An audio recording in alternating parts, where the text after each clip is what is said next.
So we'll be doing question 2 now of the same paper. Okay, here we go. So the question says that there is a 1D array called data array, and it will search the data array for a specific value. It stores 14 values. Write the code to create this array, and we have to initialize it. Okay, so I have this written before, so I'll just copy paste it. Okay, then they're saying the function insertion sort takes an array of integers as a parameter. The function sorts the data in the array into ascending order. Now you have to write the code for insertion sort. Okay, now this is a bit difficult because you need to know the exact steps for the insertion sort, and I don't really advise this, but it is, in some cases it's okay to actually memorize bits and pieces of the code. So when you have algorithms like binary search, bubble sort, insertion sort, the ones that are part of the syllabus 100%, so you can just kind of memorize the main steps or the syntax, so in the exam you don't struggle, right? So what happens in the insertion sort is that we loop through the array and we pick a value and compare it against all the values before it, and then when we find the right spot, until we find the right inserting index, and then we shift the values to the left, and then we add our target or add our target value into the correct spot. Okay, so this is pretty much the logic of insertion sort. Now we just have to write code for this, and once again we have written code for it, so I'm not going to spend time in writing the code. Okay, here we go. So I'll just comment this out, and this is the code that we have discussed before, insertion sort. Okay, so I'll just quickly walk you guys through it once again for a quick recap. Now what happens is that we have an array here that is given to us. This is an unsorted array, and we are supposed to sort this in ascending order. So what does insertion sort do? It will loop through the array. So look at this, it starts from index 1, so this value, because we pick a value and we compare it against the previous values. So we'll always start from index 1, so it has one value before it. We get the current value, and this j is the inner loop. Okay, so this would be like the second layer of the second loop, or the second layer, and then we are checking as long as the current value is greater than the key. So let's say if we are looking for 4 is greater than 3, so this is fine. 56, so it will be greater than 4, it will be greater than 3. 67 will be greater than all of these. So as long as that is the case, that means the values are in the right spot.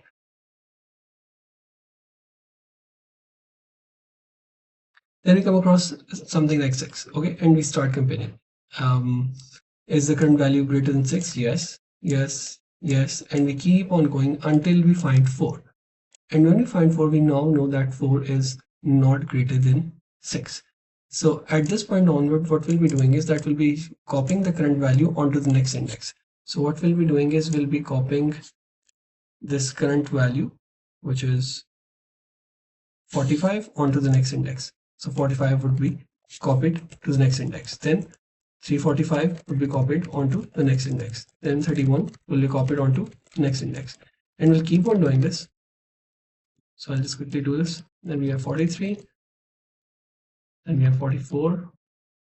Then we have 67. So I know this array is not completely sorted. I just want to quickly go through it. And then we have 4 here. And now we know that 6 was stored in this variable key. So we had 6 here, right? So what we'll do now, once the loop ends, we had 6 here. So once the loop ends, we are going to pick the value of the key, which is 6, and we're going to store it into j+1. And this j eventually would have stored this index here, where we have to store 6. And then we go directly there and we place the key here, and 6 will be placed here in its correct spot. So this is the main idea. We just shift all the values one by one in the correct order. It should be to the left, right, not left. So this is insertion sort, okay? And if I run this, so it prints the values accurately. This should be different array. So this is data array and data array and data array. And here we go. So this is now perfectly sorted.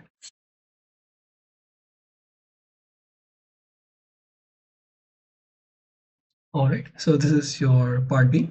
Okay, then part C, they're saying the procedure output array takes an integer as parameters and will output all the values in one single line. So we have discussed this before. We just have to use the end keyword here, and that will allow us to print everything in one line. So we'll do that. Okay, it says define output array. It takes an array of integers. So let's call that ARR, or you want to call it data array, that's completely fine. So let's call it data array as well. And I'll keep it array here, otherwise I'll have to change it there. Okay, so data array. And also in the insertion. So let's return the array here as well, return ARR like this. Okay, and let's just change this to data array to avoid confusion then. So we return the same name in the main program as well. ARR, ARR. Here we go. All right.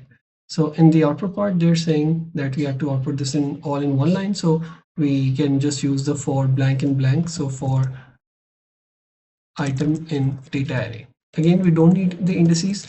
So we don't need to write it this way for I in length of data array, or although you could do this, but this is just a simpler syntax here in this context. Okay. And then we have to output this with a space in between. Okay. So I'll just print the item and I'll say end is equal to, and I'll put a space here, and then at the end we can print an empty line in case we want to print something after this.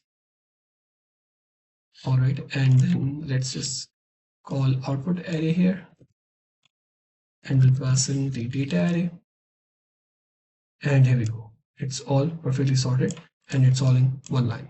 This is also one method, or the other method is you can just create an empty string, maybe let's call it message or something, and then you can append the values into this using the plus operator in Python. So for, we'll say message is equal to message plus str of item. So you convert the values into string and you can append them into one single line over and over again. So that is also perfectly fine. Okay, then they're saying the main message. Okay, then they are saying in part D1, output the contents of the unsorted, call insertion sort, output the content of sorted. We've already done that. And let's just print sorted here as well. Again, this is not asked in the question, just labeling for our convenience. And then output the contents of the sorted array. Okay, test your program and take the output.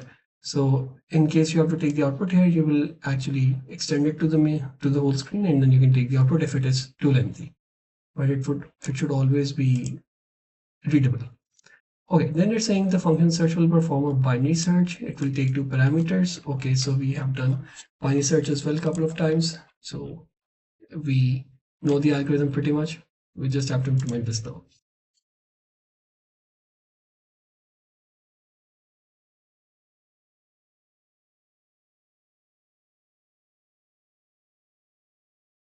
Okay, so this is going to be an iterative search. They've not asked us to do any recursion. So perform a binary search to find item in data array. So it will take two parameters. As mentioned, the first one would be the data array, and the second one would be item to find. Same spellings and same case sensitivity. Just a quick recap of binary search. We calculate the binary, we find the mid value, and then we check if the value at mid index is greater than the target value. If that is the case, then we have to go left, and else if that is not the case, we have to go right. Else if the value at mid index is less than the target, or the target is larger than the value at the mid, so we go right. Else it means we simply return the value at the mid because we found the value at the mid index.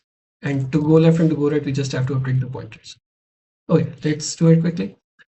So for binary search, what we do is we'll write we'll have two pointers here. Now we have the start and we have the end. So start would be equal to 0. This would be the starting index, and the end would be equal to the length of data array, and this would be set to -1 because length starts from 1 and indices start from 0.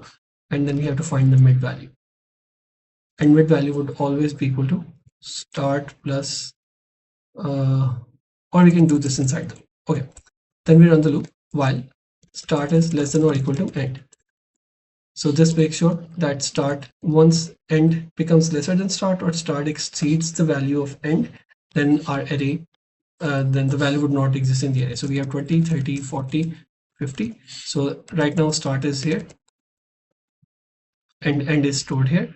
And let's say we're looking for 66. So start would initially come to 40 eventually, and then 40 plus 50. So these indices would be 0, 1, 2 and 3, and that would 2 again, and then we'll jump to 50 then. So start and end will both be pointing to 60, 50, and since we know that 60 is still less than 50 or 50 is less than 60, so then start would exceed end when we do start plus 1, and then it becomes invalid because it is now pointing to an index which does not exist in the array. So we have to use the same logic here. So as long as that is not the case, I'll find the mid index. Mid index would be equal to start plus end, and we do integer division by 2. So there are no decimal values, and then we quickly check if the value at the mid index is equal to the target value, then we return the mid. Elif, if the value is greater than the value that we're looking for, then we update the end pointer. Else, if the value is less, so we go to the right. So in this case, we went to the left because the value that we're looking for is smaller. So let's say if the mid value is 50 and the value we're looking for is 20, so we go left, otherwise we go right. That's the idea of binary search. And if this loop ends at any point, then we return -1 because otherwise it would have returned mid. If it never returns mid, then that means the value does not exist, and that is the whole program. Also, they told us to not use any inbuilt searching functions. Okay, so we're never allowed to use that.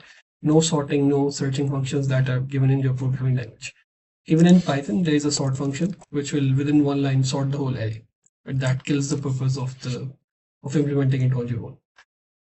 Okay, then they're saying the main program needs extending the call search with the sorted array 4 times. The first time to find the index of the integer 0, 3, 45, 67, 2. If the integer is found, output a message, and if it not found, if it is not found, then you have to return an index. Okay, so we can just loop through the values maybe. I think we'll have to do it manually. 0, 3, 45, 67, 2. Okay, so we'll have to do it manually. We'll just ask the user to input a value. So I'll only do it for 1, and then you guys can do the rest on your own. So let's get the response from binary search, where we're passing the data array, and then we're finding the element, which is 0, and then we're checking if the response is equal to -1, then we'll print that the item, or we'll just say 0, does not exist, or 0 not in array. This else, if that is not the case, so we'll just say print format string, the